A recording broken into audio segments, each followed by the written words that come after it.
তাহলে নবীজি বলেন ওয়া তাকারাবাজ জামান, কিয়ামতের আগে সময় সংকুচিত হয়ে যাবে। মুহাদ্দিসিনে কেরাম বলেন উদ্দেশ্য হলো বরকত শূন্য হয়ে যাবে। 4 নম্বর, নবীজি সাল্লাল্লাহু আলাইহি ওয়াসাল্লাম বলেন ওয়া তাযহারুল ফিতান, এখানে মূল উদ্দেশ্য হলো দাজ্জালের ফিতনা। দাজ্জালের ফিতনা এই উম্মতের জন্য সবচাইতে বড় ফিতনা।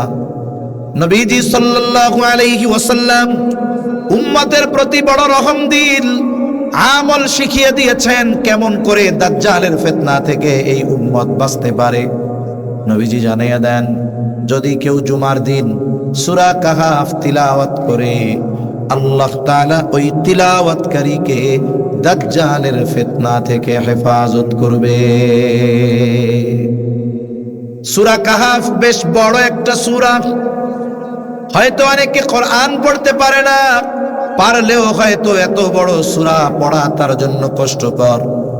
নবীজি আর এক হাদিসের মধ্যে বলেন, যেই ব্যক্তি জুমার দিন সূরা কাহাফের 10 আয়াত, কয় আয়াত জোরে বলেন, আরো জোরে বলেন কয় আয়াত? প্রথম পৃষ্ঠায় 10 আয়াত, এটা এক পৃষ্ঠার চাইতেও কম। নবীজি বলেন 10 আয়াত যে তিলাওয়াত করবে, আল্লাহ তাআলা ওই ব্যক্তিকে দাজ্জালের ফিতনা থেকে হেফাজত করবে। এই আমলটা আমাদের জন্য সর্বোচ্চ গুরুত্ব সহকারে করা দরকার। বুজুর্গানে দিন বলেন এই আমলটা এতটা গুরুত্ব বানানো দরকার, বেঁচে থাকার জন্য শ্বাস প্রশ্বাস যেমন জরুরি, এই আমলটা আমরা ওই রকম জরুরি বানায় নিব। কেন? বুজুর্গানে দিন বলেন দাজ্জাল হঠাৎ করে চলে আসবে না।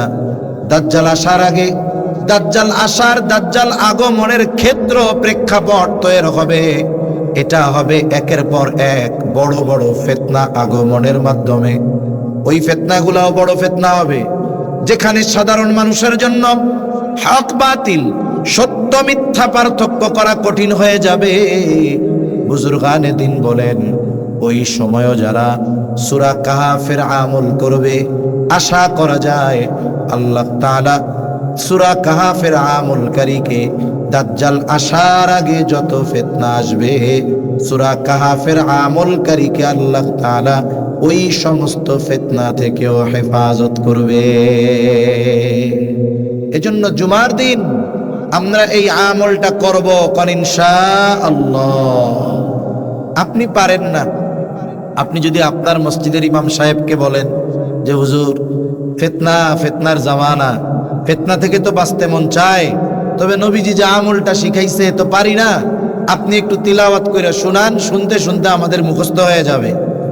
আমার মনে হয় না কোনো ইমাম সাহেব এই কথা বলবে যে না না না, এই 1 পৃষ্ঠা 10 আয়াত আমি এখন তিলাওয়াত করে শোনাইতে পারবো না, আমার খুব ব্যস্ততা আছে। এটা কোন ইমাম সাহেব বলবে না। বরং মুসল্লি যদি ইমাম সাহেবকে বলে, ইমাম সাহেব আরো খুশি হবে যে দেখছো আমার মুসল্লিদের আমলের প্রতি কত আগ্রহ। স্বতঃস্ফূর্ত ভাবে ইমাম সাহেব তিলাওয়াত করে শোনাবেন। 1 সপ্তাহ, 2 সপ্তাহ, 5 সপ্তাহ, 10 সপ্তাহ শুনতে শুনতে এক সময় দেখা যাবে যে সূরা কাহাফের ওই 10 আয়াতের হাফেজ আপনি হয়ে গেছেন। তাহলে আমলটা করব তো জরুরি ভাবে ইনশাআল্লাহ। 5 নম্বর, নবীজি সাল্লাল্লাহু আলাইহি ওয়াসাল্লাম বলেন ওয়া তাকসুরুল হারাজ, কিয়ামতের আগে হারজ বেড়ে যাবে। সাহাবায়ে কেরাম প্রশ্ন করলেন ইয়া রাসূলুল্লাহ সাল্লাল্লাহু আলাইহি ওয়াসাল্লাম, আমরা তো প্রতি বছর যুদ্ধের ময়দানে হাজার হাজার মুশরিকদের হত্যা করি, এটাও কি হারজ? নবীজি সাল্লাল্লাহু আলাইহি ওয়াসাল্লাম বলেন না, এটা হারজ নয়। হারজ কি? বলে হারজ হলো প্রতিবেশীকে হত্যা করবে, চাচা ভাতিজাকে হত্যা করবে। তার মানে হারজ কাফের কর্তৃক মুসলমানদের হত্যা অথবা মুসলমান কর্তৃক কাফেরদের হত্যাকাণ্ড নয়, বরং হারজ হলো এমন হত্যাকাণ্ড যেটা মুসলমানদের মধ্যে সংগঠিত হবে। পরস্পরকে হত্যা করবে মুসলমানেরা। গোটা দুনিয়াতে মুসলমানেরা মাজলুম, আমরা সবাই বলি মাজলুম, কোনো সন্দেহ নেই।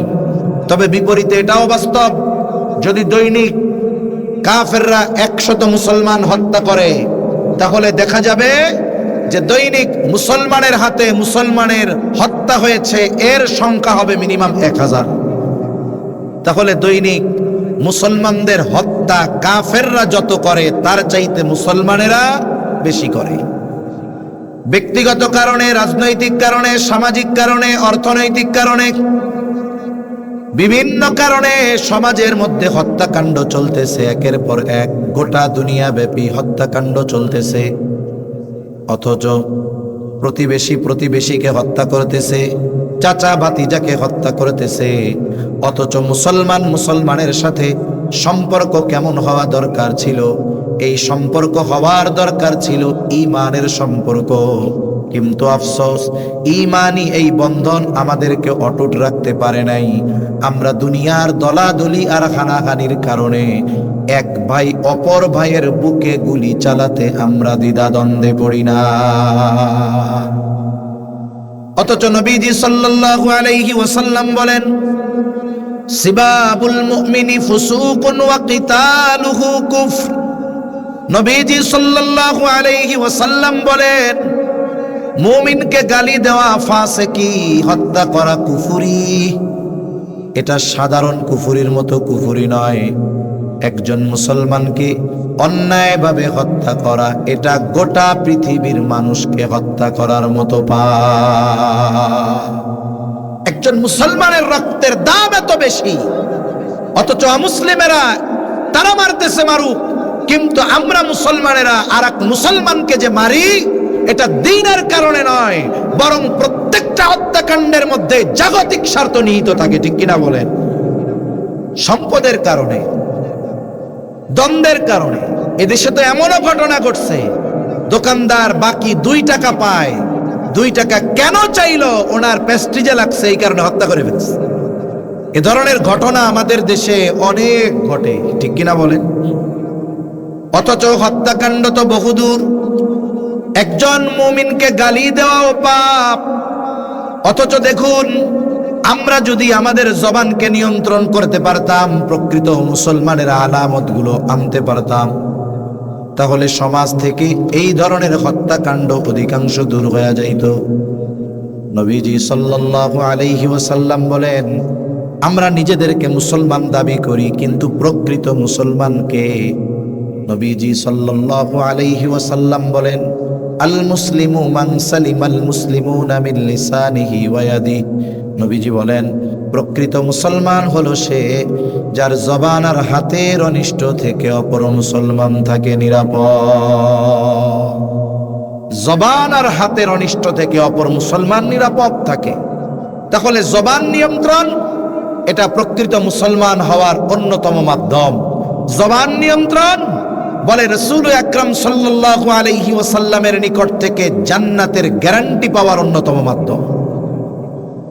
নবীজি সাল্লাল্লাহু আলাইহি ওয়াসাল্লাম বলেন, তোমরা দুটো জিনিস হেফাজতের গ্যারান্টি দাও, আমি তোমাদেরকে জান্নাতের গ্যারান্টি দিয়ে দিব। একটা হলো উভয় চোয়ালের মধ্যবর্তী গোস্তের টুকরা, জবান, জিহ্বা। আর একটা হলো উভয় উরুর মধ্যবর্তী স্থান, লজ্জা স্থান। নবীজি বলেন, এই 2টা হেফাজতের গ্যারান্টি দাও, আমি তোমাদের জান্নাতের গ্যারান্টি দিয়ে দিব। দেখুন, জবান হেফাজত করলে জান্নাতের গ্যারান্টি পাওয়া যায়, আর এই জবান হেফাজত করার মাধ্যমেই প্রকৃত মুসলমান হওয়া যায়। রাসূলুল্লাহ সাল্লাল্লাহু আলাইহি ওয়াসাল্লামের কাছে 2জন মহিলার খবর আসছে। একজনের ব্যাপারে বলা হলো, ইয়া রাসূলুল্লাহ, এই মহিলা এমন কোন আমল নাই যেটা সে করে না। সকাল থেকে সব ধরনের আমল সে করে, তাহাজ্জুদ, আওয়াবিন, ইশরাক, কোনো কিছু তার বাদ যায় না। তাসবিহ, তাহলিল কোনোটা বাদ যায় না। কোরআন তিলাওয়াত তার বাদ যায় না। এক কথায় প্রত্যেকটা আমল সে করে। আওয়াবিন, ইশরাক, তাহাজ্জুদ কোনো কিছু তার বাদ যায় না। কিন্তু একটা সমস্যা, সে তার প্রতিবেশীর সাথে খারাপ ব্যবহার করে। আরেকজন মহিলার ব্যাপারে বলা হলো, ইয়া রাসূলুল্লাহ, এই মহিলা যা না করলেই নয়, এর চাইতে বেশি আমল করে না। তার মানে ফরজ, ওয়াজিব, সুন্নাতে মুআক্কাদা, এর বাইরে তার কোনো আমল নাই। তবে সে তার প্রতিবেশীর সাথে ভালো ব্যবহার করে। এই 2 মহিলার মধ্যে কে উত্তম? নবীজি ওই আবেদা মহিলার কথা বলেন নাই, বরং নবীজি বললেন যেই মহিলা তার প্রতিবেশীর সাথে ভালো ব্যবহার করে এই মহিলা হলো বেশি উত্তম। তার মানে একজন ইবাদত করলেই সে আবেদ হতে পারে, কিন্তু প্রকৃত মুসলমান হওয়ার জন্য আচার আচরণ আর আখলাককে ভালো করতে হয়, ঠিক কিনা বলেন? আচার আচরণ ভালো করতে হয়।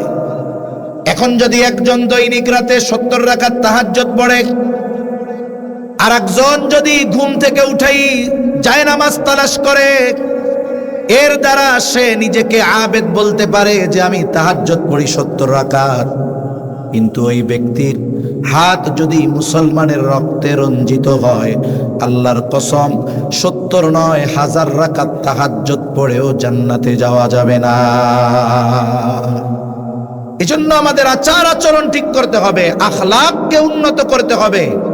আমার এক মুমিন ভাই, তার কালিমা যেইটা আমারও কালিমা সেইটা, যে যেই দলের অনুসরণ করুক না কেন সেটা পরের হিসাব। আমাদের মূল পরিচয় হবে আমাদের কালিমা এক, আমাদের নবী এক, আমাদের রব এক, ঠিক কিনা বলেন? যদি আমরা এই নীতির উপরে আমাদের আচরণকে নিয়ে আসতে পারি যে বাংলাদেশে বিভিন্ন দল থাকবে, বিভিন্ন মত থাকবে, থাক, কিন্তু সে আমার প্রতিপক্ষ হোক, কিন্তু সে তো মুসলমান, সে তো মুমিন, ইসলাম বলতেছে তার সাথে আমার ভালো আচরণ করতে হবে। আমি যদি এই নীতির উপরে থাকি তাহলে এদেশে সংগঠিত 70% অন্যায় অপরাধ মুহূর্তের ভিতরে দূর হয়ে যাবে, ঠিক কিনা বলেন? কিন্তু এটাই তো কঠিন, জবানটা হেফাজত করাই তো কঠিন, ভালো কথা বলাই তো কঠিন, চুপ থাকাই তো কঠিন। অথচ এই জবানের নিয়ন্ত্রণ সমাজের অরাজকতা, অনাকাঙ্ক্ষিত ঘটনা অনেকাংশে কমিয়ে দিতে পারে। তাহলে নবীজি বলেন কিয়ামতের আগে হারজ বেড়ে যাবে। এটা হলো পারস্পরিক হত্যাকাণ্ড। নবীজি বলেন প্রতিবেশী প্রতিবেশীকে হত্যা করবে। নবীজি সাল্লাল্লাহু আলাইহি ওয়াসাল্লাম আর হাদিসের মধ্যে বলেন কিয়ামত ততক্ষণ সংগঠিত হবে না যতক্ষণ না এক প্রতিবেশী অপর প্রতিবেশীকে হত্যা না করবে। তার মানে কিয়ামতের আগে প্রতিবেশী প্রতিবেশীকে হত্যা করবে, অবস্থা এমন হবে। 6 নম্বর, নবীজি সাল্লাল্লাহু আলাইহি ওয়াসাল্লাম বলেন হাত্তা ইয়াকসুরা ফীকুমুল মালু ফায়াফিদু। কিয়ামত ততক্ষণ পর্যন্ত সংগঠিত হবে না যতক্ষণ না মানুষের মাল সম্পদ উপচিয়ে না পড়বে। এই অবস্থা কখন হবে? মুহাদ্দিসিনে কেরাম বলেন এটা হবে ঈসা আলাইহিস সালামের পুনরাগমনের পর। তিনি দুনিয়ায় পুনরায় আসবেন, দাজ্জালকে হত্যা করবেন। ওনার উপরে এক কিতাব নাজিল হয়েছিল ইনজিল, তিনি ইনজিলের দাওয়াত দিবেন না, তিনি খ্রিস্ট ধর্মের দাওয়াত দিবেন না, তিনি দাওয়াত দিবেন কোরআনের, তিনি দাওয়াত দিবেন ইসলামের। দাজ্জালকে হত্যা করার পর তিনি দ্বীন প্রচারে মনোনিবেশ করবেন এবং ইসলামকে আল্লাহ তাআলা পৃথিবীর আনাচে কানাচে পৌঁছায়া দিবে। পৃথিবীর আনাচে কানাচে পৌঁছায়া দিবে আল্লাহ তাআলা ইসলামকে। পরিস্থিতি এমন হবে, আল্লাহর ওয়াদা ওয়ালাউ আন্না আহলাল কুরা আমানু ওয়াত্তাকাউ লাফাতাহনা আলাইহিম বারাকাতিম মিনাস সামাই ওয়াল আরদ। আল্লাহ তাআলা বলেন যদি ওই জনপদের অধিবাসীরা ঈমান আনে আর মুত্তাকি হয়ে যায় তাহলে অবশ্যই আমি তাদের জন্য আসমান এবং জমিনের বরকতের দরজাগুলো খুলে দিব। ওই সময়টাতে গোটা পৃথিবীতে একজন বেঈমান থাকবে না, একজন মুনাফিক থাকবে না। প্রত্যেকের অবস্থা, মুখ আর অন্তরের অবস্থা এক হবে। আল্লাহ তাআলা আসমান জমিনের বরকতের দরজা খুলবেন। মানুষের এত সম্পদ হবে যে সম্পদ উপচিয়ে পড়বে। পৃথিবী খুঁজে এমন একজন মানুষ পাওয়া যাবে না যেই মানুষটা অভাবে আছে। তখন মানুষের মন চাইবে যে সে একটু সাদকা করবে, কিন্তু আফসোস মানুষ তো প্রত্যেকেই সম্পদওয়ালা। গোটা পৃথিবীতে একজন মানুষ খুঁজে পাওয়া যাবে না দান সাদকা নেওয়ার মতো। নবীজি বলেন এই 6টি বিষয় যতক্ষণ সংগঠিত না হবে ততক্ষণ পর্যন্ত কিয়ামত সংগঠিত হবে না। তা সম্মানিত উপস্থিতি, এক নম্বরে কিয়ামত যদি দূরে থাকতে হয় তাহলে অবশ্যই অবশ্যই ইলমের দরকার, ইলমের ধারক বাহকদেরকে দরকার। যদি আলেম থাকে এই দুনিয়ায়, ইলমের হেফাজত হবে, কিয়ামত দূরে থাকবে। আর আলেম তৈরির কারখানা হলো এই আসাদুজ্জামান খান দারুল উলুম মাদ্রাসাগুলোর মতো মাদ্রাসা, ঠিক কিনা বলেন? এখানে ইলমের চর্চা হয়, কোরআন হাদিসের চর্চা হয়, ছাত্ররা এখান থেকে হাফেজ আলেম হয়ে বের হচ্ছে। এই যে আজকের মাহফিলের সম্মানিত সভাপতি, ইনি এই মাদ্রাসা থেকে হিফজ করছেন। দেশ বরেণ্য একজন আলেমে দিন, আপনাদের সবার শ্রদ্ধাভাজন, কারো মুহাব্বতের, দেশের মধ্যে পরিচিত এক ব্যক্তিত্ব। এই মাদ্রাসার অবদান, এই অবদান যতদিন জারি থাকবে, এটা যতদিন চলমান থাকবে, আশা করা যায় হেলবে দুলবে বাংলাদেশ, কিন্তু একেবারে পড়ে যাবে না ইনশাআল্লাহ। আমার তো মনে হয় যে ঢাকা শহর মসজিদের শহর, মাদ্রাসার শহর, সাথে সাথে পাপেরও শহর। পাপ অনেক হয়, তবে আমার মনে হয় মসজিদ আর মাদ্রাসা আর ছোট ছোট নাবালক বাচ্চাদের কোরআন তিলাওয়াত আর আল্লাহর কাছে রোনাজারির কারণে এই রকম একটা যুগের শহর হওয়ার পরেও বড় ধরনের কোনো অঘটন ঘটে নাই, ঠিক কিনা বলেন? এজন্য কোরআন তিলাওয়াত থাকবে, হাফেজ আলেমরা থাকবে, আল্লাহর রহমত আমাদের উপরে আসতে থাকবে। সম্মানিত উপস্থিতি, এই দ্বীনি প্রতিষ্ঠানগুলো আপনারা জানেন, এখানে শুধু সম্পদওয়ালার সন্তানেরা পড়ে না, সাথে সাথে এমনও একাধিক সন্তান পড়ে যে এক বাবার একাধিক সন্তান দুইজনই মাদ্রাসায় পড়তেছে ফ্রি। অথচ বাবা মারা গেছে এতিম, মাদ্রাসা কর্তৃপক্ষ তাদের খরচ বহন করতেছে। বলে মাদ্রাসার তো বড় ব্যবসা নাই, অনেক মার্কেট নাই, অনেক সোর্স অফ ইনকাম নাই। বলে এগুলো আসে কোত্থেকে? বলে এই ভূয়াপুরের মানুষেরা মুহাব্বত করে, ভালোবেসে এই প্রতিষ্ঠানের জন্য সহযোগিতা করে, আর ওই অর্থ দিয়ে অসহায় ইয়তীম নিঃস্ব মানুষদেরকে দ্বীন শেখানোর ব্যবস্থাপনা এই মাদ্রাসাগুলো করে, ঠিক কিনা বলেন? এজন্য এই মাদ্রাসাগুলো আমাদের সবচাইতে কল্যাণকামী। এই মাদ্রাসাগুলো আমি আপনি দেখি আর না দেখি, বুঝি আর না বুঝি, এই মাদ্রাসাগুলো দুনিয়ার নিজাম ঠিক থাকার পেছনে বড় অবদান রাখে। বড় ধরনের মুসিবত না আসার ক্ষেত্রে এই মাদ্রাসাগুলোর অবদান থাকে, হয়তো আমরা দেখতে পারি না। এজন্য আপনাদের কাছে আমি একটু করজোরে অনুরোধ